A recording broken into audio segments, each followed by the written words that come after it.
مسلمان آج تک دین اور مذہب ان دونوں الفاظ کے درمیان جو ایک باریک لائن ہے اس کو سمجھ نہیں پائے ہیں. تو سر دین کیا ہے اور مذہب کیا ہے، ان دونوں چیزوں کو کس طرح سے ڈفرینشیٹ کیا جا سکتا ہے؟ دیکھیں یہ کنفیوزنگ ہوتا ہے. یہ نوجوان کافی کئی دفعہ کے یہ سوال کرتے ہیں کہ علامہ تو کہتے ہیں کہ جدا ہو دین سیاست سے تو رہ جاتی ہے چنگیزی. تو اس میں علامہ کا جو نظریہ ہے اسلام کا اس کو آپ کو مد نظر رکھنا چاہیے. دیکھیں ہماری تھیولوجی کے اندر دین اور مذہب کے اندر فرق ہے. مذہب آپ کا ایک ذاتی نقطۂ نظر ہے بالکل اسلام کے بارے میں. تو دین جو ہے وہ اسلام کے وہ پرنسپلز ہیں which are applicable to the entire humanity. Exactly. So جب ہم بات کرتے ہیں کہ پاکستان اسلام کے نام کے اوپر بنا ہے تو وہ اسلام ایز دین ہے and not as مذہب. یہ اس چیز کو ڈاکٹر جاوید اقبال نے بڑا خوبصورتی سے اس کو لکھا بھی ہوا ہے. اینڈ یہی آپ وہ دیکھیں کہ جو ہماری جو بنیاد بنتی ہے نظریہ پاکستان کی وہ دین کے اوپر بیسڈ ہے، جس میں انسانی مساوات اور انسانی اخوت اور انسانی حریت، تمام اسلام کے جو پرنسپلز ہیں پرنسپلز ہیں وہ سارے یہ فاؤنڈیشنل پرنسپلز توحید کی وجہ سے یہ پرنسپلز آپ اخذ کرتے ہیں اس سے یہ بیسڈ آن توحید ہے، not on any other human thought کے اوپر بیسڈ نہیں ہے. بٹ اگر آپ توحید پر ایمان رکھتے ہیں تو پھر آپ کو اقبال کے مطابق ان تین چیزوں کو مد نظر رکھنا پڑے گا کہ توحید کا مطلب ہے انسانی اخوت، انسانی مساوات اور انسانی حریت. یہ سکھاتی ہے کہ اس کی بیسس کے اوپر آپ کے اندر social justice, economic justice, freedom, tolerance towards all religions اور ایکوالٹی بیفور لا اور ہیومن رائٹس کی جو گارنٹی ہے. اگر آپ کا خدا پر آپ لا الہ الا اللہ کہتے ہیں تو پھر آپ کا مطلب ہے کہ یہ ساری چیزیں آپ کو اپنی اسٹیٹ کے اندر دوسرے تمام مائنورٹیز کے ساتھ ڈیل کرتے وقت ان چیزوں کو مد نظر رکھنا پڑے گا. وہی نا، کیونکہ اسلام تو صرف برابری کا درس دیتا ہے. ایگزیکٹلی. تو پھر وہ برابری کو پھر آپ فردر اس کو جب ایکسپلین کریں تو علامہ اس کو اس طریقے سے ایکسپلین کرتے ہیں. تو سر اس اقبال کا نظریہ سیاست کیا تھا؟ سیاست کے بارے اقبال کیا رائے رکھتے تھے؟ آمریت کے تو بالکل خلاف تھے، یعنی کہ he was against dictatorship. Absolutely وہ جو ڈکٹیٹرشپ کے وہ بالکل خلاف تھے. اور انہوں نے یہ بات وہ بیان بھی کی ہوئی ہے کہ اپنی ایک ربائی میں بیان کرتے ہیں کہ میں قربان جاؤں اپنے آقا حضرت محمد مصطفیٰ صلی اللہ علیہ وسلم کے اوپر کہ جن کی تصرف میں یہ دونوں جہان ہیں، دونوں جہانوں کے وہ مالک ہیں، تو جنہوں نے اپنے دین کے اندر، اپنے مذہب کے اندر ملوکیت کو حرام کرا. تو مقصد کہنے کا یہ ہے کہ یہ کچھ نوجوانوں نے ان سے یہ سوال کیا جب وہ علی گڑھ یونیورسٹی گئے تھے تو ان سے کہا جی کہ آپ نے تو ڈیموکریسی کے، جمہوریت کے بارے میں یہ کہا ہے جدا ہو دین سیاست سے تو رہ جاتی ہے چنگیزی، اور دوسرے بھی کہ 100 گدھے بھی ہوں تو وہ ایک انسان کی عقل کا مقابلہ نہیں کر سکتے، اس قسم کی. انہوں نے کہا کہ دیکھیں کہ اس وقت اگر آمریت کا اگر متبادل ہے تو وہ جمہوریت ہے، یا جمہوریت کا جو متبادل ہے وہ آمریت ہے. تو ہر حال میں جمہوریت جو ہے وہ قبول ہے، آمریت قبول نہیں. یعنی کہ سر انہوں نے ڈیموکریسی کو اقبال اس طرح سے ڈیفائن کرتے ہیں، اقبال اس طرح سے ڈیفائن کرتے ہیں. اور دوسری بات یہ دیکھیں نا، ان کی سب سے بڑی مثالیں جو بیان کرتے ہیں تو وہ جب فریڈم کے کانسیپٹ کے اوپر آتے ہیں تو ان کی جو مثال وہ بیان کرتے ہیں کہ یہ اس کا معنی کیا ہے ہیومن فریڈم کا، یا اسلام کے اندر آزادی کے، حریت آزادی، اس کے کیا معنی ہے. تو امام حسین کی ان کی وہ نظم ہے کہ حریت اسلامیہ و سر حادثہ کربلا، کہ اسلام میں حریت کے معنی کیا ہے اور کربلا کے حادثے کا واقعہ کہ اس کے بھید کیا ہیں. پہلا شعر جو اس کا وہ شروع کرتے ہیں وہ کہتے ہیں کہ ہر کے پیمان بہو الموجود بست، گردنش از بندے ہر معبود رست. پہلی جو لائن ہے وہ آپ کو توحید سکھا رہی ہے. یو سی کہ وہ کہہ رہے ہیں کہ جس کسی نے بھی خدا کے ساتھ پیمان باندھ لیا, جس نے لا الہ الا اللہ محمد رسول اللہ کہہ دیا, تو پھر اس کی گردن کبھی کسی اور کے آگے, کسی انسان کے آگے نہیں جھک سکتی. So that is why Iqbal says کہ توحید demands allegiance to God not to thrones. ہم یہاں پہ ہیں, ہم اپنے حکمرانوں کے آگے لیٹتے چلے جاتے ہیں, ہم مطلب کہ کسی کو ہم اپنا کوئی پرسن ان پاور ہے اس کو ہم اپنا خدا بنا دیتے ہیں, اور پھر بھی سر مومن ہونے کے بھی دعوے پھر مومن ہونے کے بھی دعوے کرتے ہیں. تو آپ یہ اس چیز کو وہ ذہن میں رکھیں کہ جب آپ نے کلمہ پڑھ لیا نا, لا الہ الا اللہ آپ نے محمد رسول اللہ کہہ دیا, یا تو آپ کے اوپر فرض ہے کہ آپ حق کے لیے کھڑے ہوں گے, آپ باطل کے لیے کھڑے نہیں ہو سکتے. And that is the reason why کہ مطلب ان تمام چیزوں سے امام حسین آگاہ تھے. بالکل. تو وہ پیچھے نہیں ٹھہر سکتے, چاہے جو مرضی, اسٹیپ بیک نہیں کر سکتے, اسٹیپ بیک نہیں کر سکتے. اور سر یہی ایک مومن کی پہچان بھی بنتا ہے نا کہ وہ حق کے آگے کھڑا ہو جائے. مومن کا تو فرض ہے حق کے لیے کھڑا ہو in every situation. وہ یہ نہیں ہو سکتا پھر, وہ مطلب کہ پھر جس سچویشن میں وہ بیک آف کیا تو وہ اپنے ایمان سے ہل گیا. وہ دوسرا یہ شعر ہے اس نظم کا کہ مومن از عشق است و عشق از مومن است, کہ مومن ہی عاشق ہو سکتا ہے اور عشق کرنے والا ہی مومن ہوتا ہے. عشق را ناممکن امام ممکن است, کہ جو عشق کے لیے ہر ناممکن چیز جو ہمیں ناممکن نظر آتی ہے وہ عشق کر گزرتا ہے. تو باقی جو ساری نظم ہے وہ ان دو اشعار ہی کی تشریح ہے کہ علامہ آپ کو یہ بتانا چاہ رہے ہیں کہ مومن کا یا مسلمان کا رائٹ ہے to freedom, the right to choose his own leader, not to bow down before any thrones. So that is what lesson he teaches you from Imam Hussain. اس لیے تو وہ کہتے ہیں نا کہ تیر و سنان و خنجر و شمشیر مارزوست با من میا کے مسلک شبیر مارزوست, کہ یہ تیر سنان یہ ساری نیزے یہ سارے جہاد کرنے کی یہ چیزیں, یعنی کہ یہ جہاد کے لیے ضروری ہیں جب آپ نے حق کے لیے لڑنا نکلنا ہے آپ نے. تو کہہ رہے ہیں کہ با من میں آ کے مسلک کے شبیر مارزو, کہ میرا راستہ تو امام حسین کی طرف جاتا ہے, تو میرے پاس آنا ہے تو اس راستے پہ چلنے کی ہمت ہے تصورات کی طرف یا میرے ان تمام افکار کی طرف تب آؤ اگر تمہارے میں کرنے کی ہمت ہے. دیکھیں وہ اسی نظم میں وہ بیان کرتے ہیں کہ موسی و فرعون و شبیر و یزید این دو قوت از حیات آیت, کہ دنیا کے اندر جب سے انسان بنا ہے تو دو ہی قوتیں, حق اور باطل. حق پہ موسیٰ اور حسین, بالکل, اور باطل پہ اگر آپ نے جانا ہے تو پھر آپ نے فرعون اور یزید کے پیچھے جانا ہے. تو زندگی نے یہی دو قوتیں ضائع کی. تو تھنک از کہ یہ قوموں کو ڈیسائیڈ کرنا ہوتا ہے کہ ہم نے کس طرف جانا ہے, حق پہ کھڑا ہونا ہے یا باطل پہ کھڑا ہونا ہے, جس مرضی فرقے سے, جس مرضی قوم سے, یا جس مرضی آپ فقہ سے آپ بلانگ کریں. At the end of day ہے کہ آپ یا حق کے لیے کھڑے ہوئیں یا باطل کے لیے کھڑے ہوئیں. لیکن سر آج کا نوجوان جو ہے وہ یہ کیوں اب تک ڈیسائیڈ نہیں کر پایا کہ اس نے حق کی طرف کھڑے ہونا ہے یا باطل کی طرف, یا انہیں حق اور باطل کی سینس ہی نہیں ہے, حق و باطل کی وہ تمیز کرنے کی صلاحیت ہی نہیں دی گئی. سر اس کا ذمہ دار کون ہے؟ اس کی ذمہ دار ہماری حکومتیں ہیں جن کے وہ ویژن ہی نہیں تھا ان کا.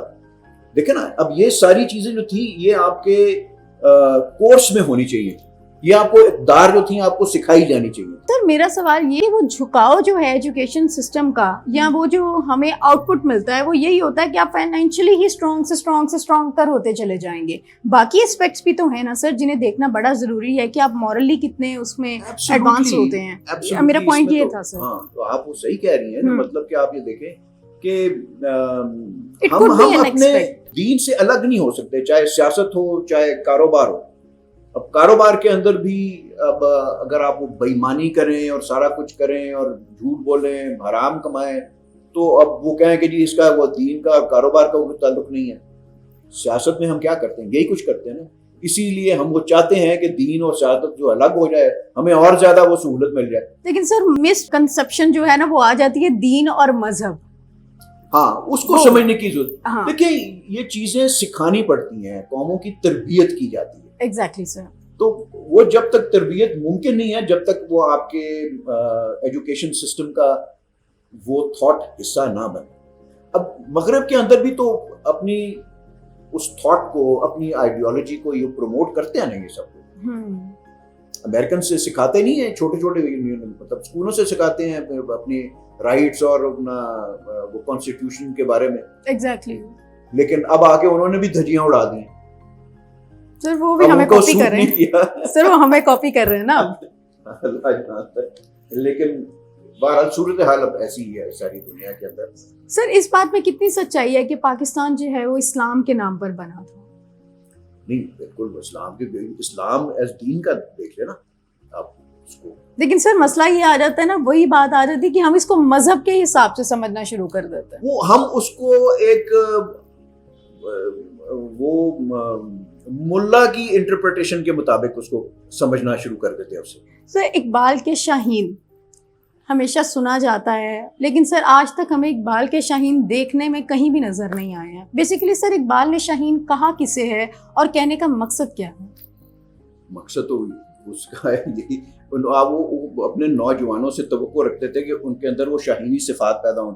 تو وہ شاہینی صفات, وہ بلند نظری, بلند پروازی اور وہ کریٹیوٹی. سر اقبال نے بھی شاہینوں سے کتنی زیادہ ایکسپیکٹیشنز رکھ لی. تو مقصد کہنے کا یہ ساری صفات جو ہیں وہ اقبال کے مرد مومن میں ہیں. یہ صفات مومن کا آپ وہ بات کر رہی تھی, یہ صفات مرد مومن میں ہونی چاہیے, نوجوانوں کے اندر وہ ہونی چاہیے. یہ ہے کہ وہ بنے نہیں شاہین. اب وہ تربیت کے بغیر تو کچھ بھی نہیں بنتا. وہ علامہ کا کیا وہ شعر ہے کہ وہ فریب خوردہ شاہین کے جو پلا ہو کرگسوں میں, کہ وہ شاہین کا بچہ جو کہ گدھوں کے اندر پلا ہو, اسے کیا خبر کہ کیا ہے رہو رسم شاہ بازی. The thing is this کہ کسی بھی بچے کو اب آپ دیکھ لیں, اس کی اگر آپ وہ تربیت اس کی صحیح لائنز پر نہیں کریں گے تو وہ ایک نہ ادھر کا رہے گا نہ ادھر. سر all depends on the grooming نا, گرومنگ کے اوپر, تربیت کے اوپر. اور دوسرا یہ کہ آپ اس میں کیا مقصدیت کیا پیدا کرنا چاہ رہے ہیں,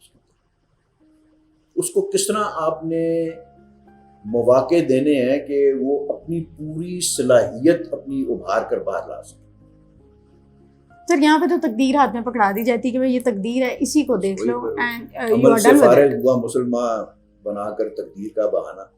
تو اب وہ ایسے نظریات کو یا جو ہمارے اندر بیٹھ گئے ہوئے ہیں آتے صدیوں سے, اس کو کوئی اس سے بہتر یا اس کے مخالف اس قسم کے نظریات ہی نکال سکتے. اور یہ نہیں ہے کہ یہ ایسا نہیں ہوتا ہے. میں یہ کئی بچوں کی جو بھی میرے سے بھی ان سے تربیت ہو رہی, میں ان میں دیکھتا ہوں کہ ان کے اندر ان کی سوچ میں تبدیلی جو ہے سیکھنے کی چاہ ہے اور چاہت ہے. اس کے علاوہ دے آر لاجیکل, پڑھے لکھے اسٹوڈنٹس ہیں, اور وہ لاجک سے بھی وہ چیز سمجھتے ہیں. ہر چیز جو ہے وہ ڈنڈے کے زور سے نہیں سمجھائی جاتی. کچھ چیزیں سر عمل سے بھی تو سمجھائی جا سکتی ہیں. جب آپ کے اندر اس چیز پہ یقین پیدا ہوگا تو پھر آپ کے اندر عمل بھی پیدا ہوگا. سر یہ جو محرومی کا دور ہے, آپ کو سر کس طرح کا محسوس کرتے ہیں؟ کیا آپ کی فیلنگز ہیں آج کا پاکستان 70 سال پہلے کا پاکستان, کیا کہیں گے؟ میں نے تو اسی طرح ہی دیکھا ہے. جب سے تو میری 65-66 سال کی عمر ہو گئی ہے, تو میں نے تو اسی طرح ہی دور دیکھا. یعنی کہ سر پاکستان سٹک ہو کے رہ گیا, نہ آگے بڑھ رہا ہے نہ پیچھے کی طرف جا رہے ہیں. تو بلکہ پیچھے کی طرف جا رہے ہیں ہم, آگے کی طرف تو مجھے نہیں, کبھی بھی نہیں گئے سر.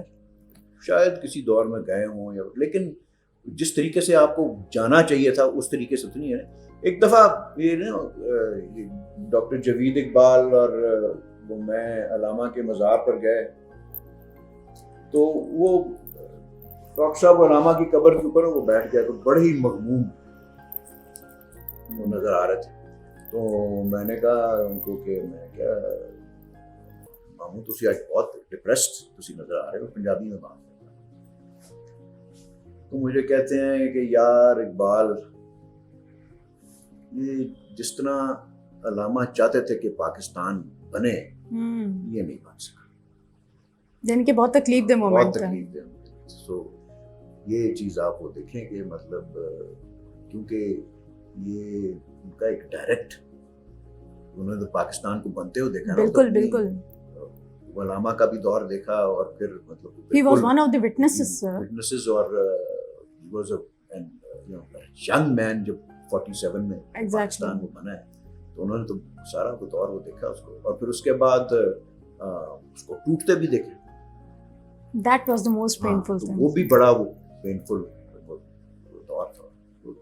ہم تو دیکھیں نا, میرے والد اور میرے دادا ہمیشہ مجھے یہ بات بتایا کرتے تھے کہ وہ بنگالی جو ہیں وہ بہت اچھے لوگ ہیں, اور ہم لوگوں نے ان کے ساتھ جو ہے وہ ہماری وجہ سے جو ہے ان کے ساتھ زیادتی ہوئی. اینڈ انہوں نے پروف کر کے بھی آپ کو دکھایا. ابھی ریسنٹلی سر آپ دیکھیں وہاں پہ کیا ہو رہا ہے بنگلہ دیش میں, جو ہے وہ اپنے حق کے لیے کھڑے ہو گئے. آزادی کا جو جذبہ ہے ان کے اندر وہ نمایاں ہے اس کے اندر, انہوں نے قربانیاں دی ہیں. سر یار ابھی جو موجودہ حال ہے پاکستان کا سر تکلیف دہ ہے بہت زیادہ. As being a student my self میں نے اپنے اسکول دور سے یہی سنتے آ رہے ہیں پاکستان اسلام کے نام پر بنا, یہ بنا وہ بنا, لیکن سر یہ ملک جو ہے یہ اسلامک پرنسپلس کے پاس سے بھی نہیں گزرا. تو سر اتنے بڑے بڑے دعوے کیسے, تو سر اتنے بڑے بڑے دعوے کس بات؟ یہ آپ اسی کو دیکھ لینا, یہاں پہ کیا وہ مساوات ہے؟ نہیں ہے. یہاں پہ کوئی اخوت ہے ہمارے اندر؟ ہیومن رائٹس نہیں ہے سر. ہیومن رائٹس بھی نہیں ہے آپ کے پاس, فریڈم ہی کوئی نہیں ہے آپ کے پاس. مطلب کہ اگر آپ وہ ماڈرن ٹرمینالوجی میں دیکھیں کہ اسلام میں حریت کے کیا معنی ہیں, تو پھر اس لحاظ سے تو آپ الیکشن میں بھی ریگنگ نہیں کر سکتے. قائد اعظم کا آپ کو ایک واقعہ سناتا ہوں. قائد اعظم کو ان اصولوں کا پتہ تھا نا, اگر ایسی انہوں نے بات کی تو انہوں نے یہ جو جی ایم سید کے خلاف الیکشن وہاں پہ ہو رہا تھا, یہ 46 کی شاید بات ہے, تو وہ الانا صاحب تھے ان کے کوئی سیکرٹری وغیرہ, تو وہ اپنی کتاب میں لکھتے ہیں کہ ادھر 100 اسٹوڈنٹ علی گڑھ یونیورسٹی سے تب اس زمانے میں وہ سندھ میں الیکشن لڑنے کے لیے گیا تھا وہاں پہ مسلم لیگ کے لیے, اینڈ ان کے لیے وہ پیٹرول وغیرہ کو اخراجات چاہیے تھے, انہوں نے سینکشن کیے. تو وہ جو الانا صاحب باہر نکلنے لگے تو قائد اعظم نے اس کو واپس بلایا, اور اس کو الانا کو بلا کہتے ہیں کہ بٹ لسن ٹو می, اگر ایک ووٹ بھی جعلی پڑا تو مجھے ایکسیپٹیبل نہیں ہوگا. اچھا, یعنی کہ یہ امپورٹنٹ, ایک ووٹ اگر جعلی پڑا مجھے ایکسیپٹیبل نہیں ہوگا. I would accept defeat rather than being dishonest and cheating. یعنی کہ سر ایک لیڈر کی کوالٹی ہے نا یہ ان کو پتا تھا. یہ دس کانسیپٹ آف حریت, اس کی امپورٹنس کیا ہے, this right, the right of the people to choose. لیکن سر اگر موجودہ دور میں دیکھا جائے, آپ کے یہ جو بات کرتی ہیں کہ ہیومن رائٹس کی تو ویلیو کوئی نہیں ہے, اب تو خیر دنیا میں دھجیاں اڑ رہی ہیں اس کی, لیکن آپ یہ دیکھیں کہ اسلام گارنٹی کرتا ہے اگر آپ کا توحید پر یقین ہے تو پھر آپ کو ہیومن رائٹ گارنٹی کرنی پڑے گی. یعنی کہ صرف توحید آپ کو سوشل جسٹس کرنا پڑے گا, اکنامک جسٹس کرنا پڑے گا, آپ کو ایکوالٹی بیفور لا کرنی پڑے گی, آپ کو ریلیجس ٹالرنس دکھانا پڑے گا, انفورس کرنا پڑے گا. سر مائنورٹیز کو بھی ایکسیپٹ کرنا پڑے گا ود ریسپیکٹ. آپ خود مائنورٹی تھے, بگ پوائنٹ, آپ اپنے مائنورٹی رائٹس کے لیے ملے نا, تو how can you deny the minority. اور ان اینی کیس جو رائٹس مائنورٹیز کو قرآن نے دے دی ہیں, آپ کہاں سے کون ہوتے ہیں ان کو سنیچ نہیں کر سکتے, ان کو آپ کو سنیچ نہیں کر سکتے, آپ کسی صورت میں نہیں کر سکتے.